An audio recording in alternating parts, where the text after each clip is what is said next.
Where are we going again? I told you, it's... Oh, hey guys. Welcome to Story Lab.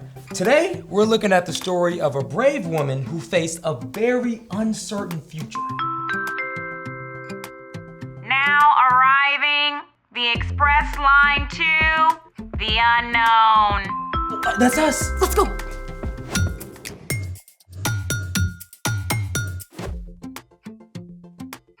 Hey guys, I'm Carter. And I'm Skylar. Today, we're talking about how God can help us be brave when we face difficult things. So how are we gonna be brave? I'm glad you asked.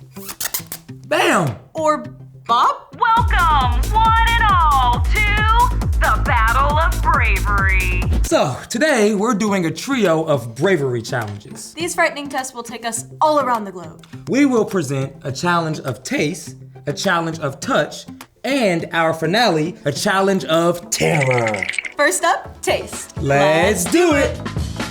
Our first challenge is to eat a very unique dish that we've never tried before, blindfold. The plot thickens, shall we? We shall. Okay, kind of feels rough. Okay, let's try it. A little greasy, okay. Very good. Okay, what is this? I have to see. Yeah.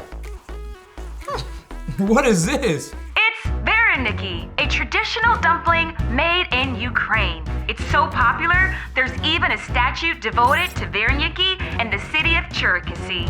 Oh, who knew? Different, also tasty. Time for our second challenge. Behold, the tank of mystery. 2 mystery items have been placed inside this tank. Skylar and I will take turns reaching inside to guess. Ready? Ready, after you go first. All right. Ooh, what is that? It almost feels like eyeballs. It's like slimy? Okay, I don't know. So what is this? These, my friend, are lychee, a fruit native to the Malay Indonesian region. And how do they taste? We'll eat one later. Now, Your turn. ready? I think. Oh, it's like spiky. What? Okay, I have no idea. What is this? This is an alebrije, a brightly colored Mexican folk art sculpture. Each one is a unique celebration of creativity. So cool. The colors are so wild. Yeah. All right, now we've completed the challenge of taste, And the challenge of touch. which means it's time for... The challenge of terror.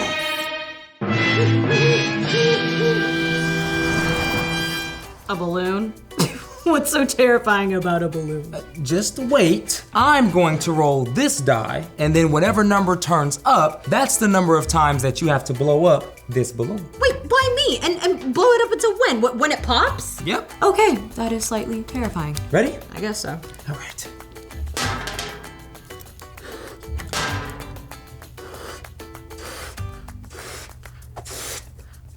Oh, wait, what's that on the balloon?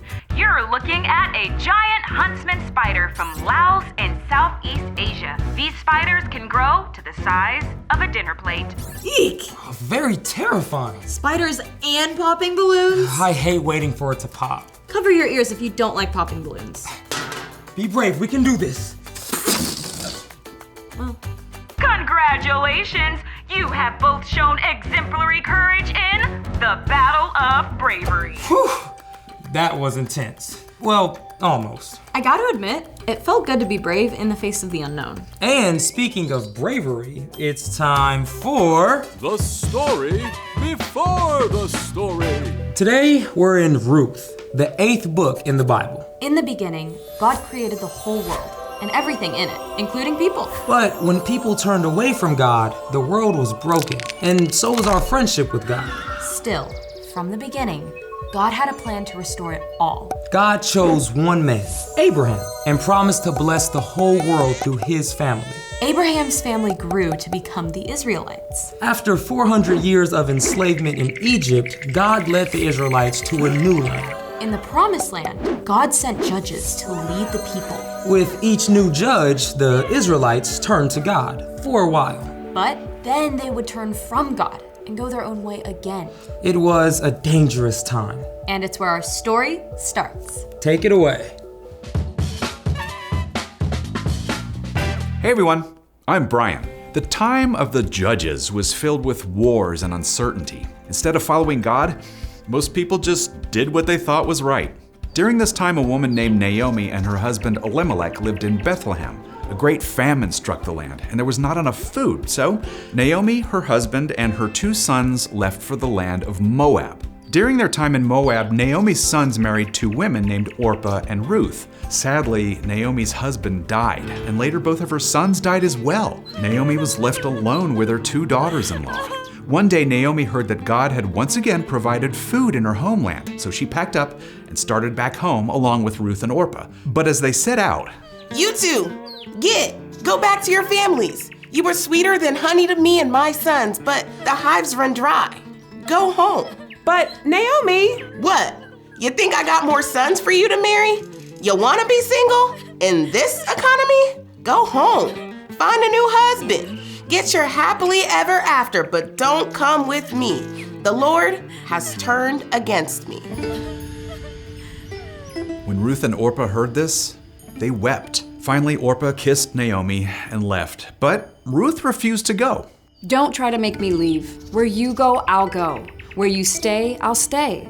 Your God will be my God, and there's nothing you can say to change my mind. Stubborn as a mule on a bath day. Fine, do what you want.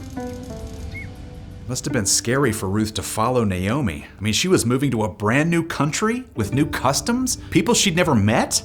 But Ruth loved Naomi and chose to be brave, even though she didn't know what was ahead of her. Once they arrived in Bethlehem, life was not easy for Ruth and Naomi. At the time, there weren't many ways that women could earn money. Neither Ruth nor Naomi had jobs. Let me go out to the fields. I'll pick up the grain that has been left. My daughter, go ahead. In God's law, landowners were instructed to leave behind some grain in the fields for people in need. So Ruth went to the field of Boaz, who was a relative of Naomi. Who's that woman? That's Ruth, and boy, does she have a story. The worker told Boaz all about Ruth's kindness to Naomi, and Boaz was impressed. Have some bread with us. Why are you being so kind to me? I've heard about everything you've done for your mother-in-law. I know that you left your country. May the Lord reward you for what you've done. Thank you. Don't pick up grain in any other field. Stay here. I've told the men not to bother you. As a relative of Naomi, Boaz had a responsibility to help take care of them. And after a time, he and Ruth were married and had a baby boy. Everyone was filled with joy, especially Naomi. All her friends celebrated with her. Oh, Lord bless him. Look at this cutie. I could just pinch his cheeks right off. It had taken great courage for Ruth to leave her home and stick with Naomi, but because Ruth was brave enough to step into the unknown, she actually became the great-grandmother of somebody you probably know about, King David. And many, many years later, another baby boy was born into David's family, God's very own son, Jesus. The end. Imagine leaving your country, your family, and everyone you know. I would have been terrified. Yeah, which goes to show you just how brave Ruth was. So, what's our part in the story? Well, you may not be called to move to a whole new country like Ruth, but you might have to move to a new town or go to a new school. And you're definitely gonna have to try some new things in your life. When that happens, you're gonna need some courage. You're gonna need God to help you be brave enough to do hard things. Especially when you don't know what's about to happen. Yeah, like if you switch to a different school. Or start a new sport. Or maybe a new baby is about to join your family. Yeah, even just starting a conversation with a new kid at school takes courage because you don't know how they're gonna react. But when you show courage and just give it a try, you learn and you grow. And the next time, it'll be a little easier to show courage. And you don't have to try to be brave on your own. That's right. When we follow Jesus, God sends the Holy Spirit to live inside us. God's Spirit can help you be brave, no matter what you face. All you gotta do is ask. Because you're never alone. You got that right. See you next time. Bye. So here's the thing. God can give you courage when you don't know what's next. Yeah, whether it's facing a big change in your family or just trying a new food. I've got one for you. Oh yeah, our lychee. Lychee? Lychee? Tomato. Ready to try it? Yeah. Thanks for joining us in the Story Lab. See you next time. It's kind of like a scallop. It tastes like green grape, maybe? Yeah, like a green grape, a melony kind of thing. I feel like it's missing some, applesauce. Do you still have that left over? I think so. Okay, let me go get it. Okay.